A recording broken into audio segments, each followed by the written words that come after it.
how significant is the establishment of a civil-military cooperation center for Gaza's reconstruction, and what will its main functions be right now?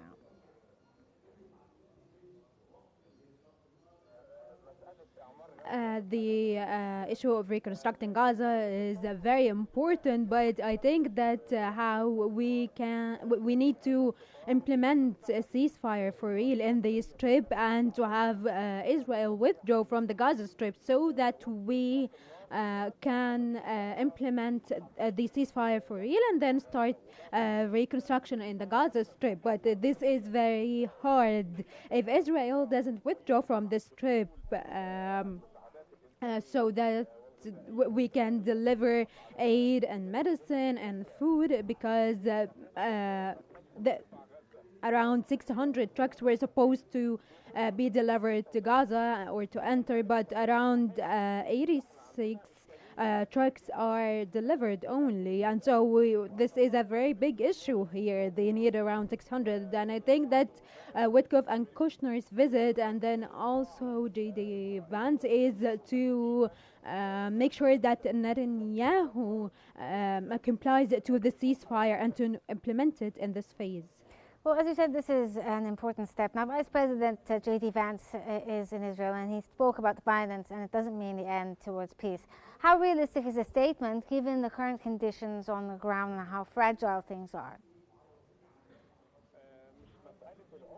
It is not about force means the end of peace. We need to prevent force and being violent, because Israel's will is actually concerning.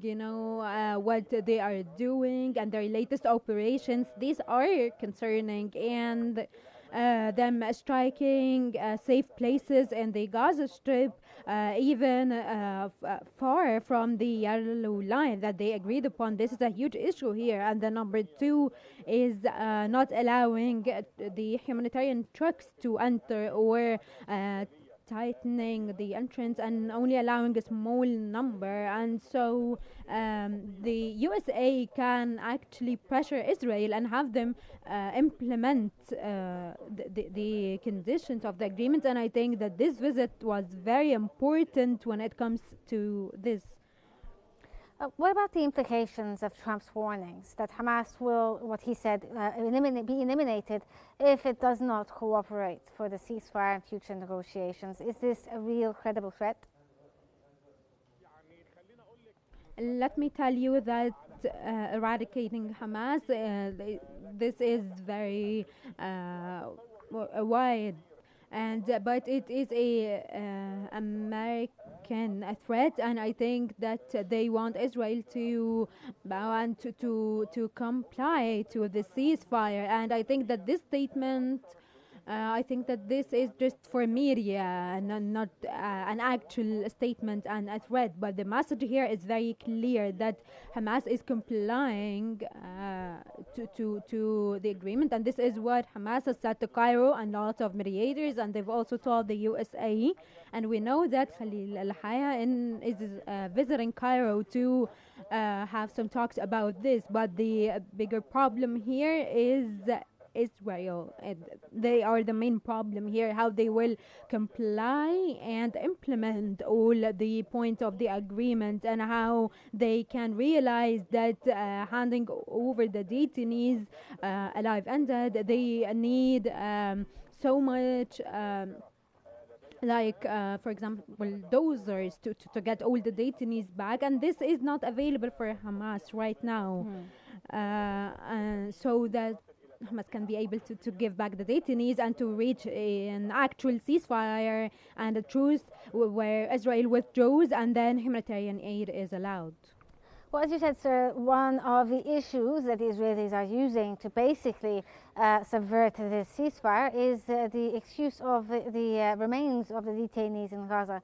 Obviously, this is a very difficult task. What practical steps are being taken to ensure that they recover the remains of the detainees, and how does this affect the peace process in general, given the difficult task ahead of trying to get these detainees from under the rubble?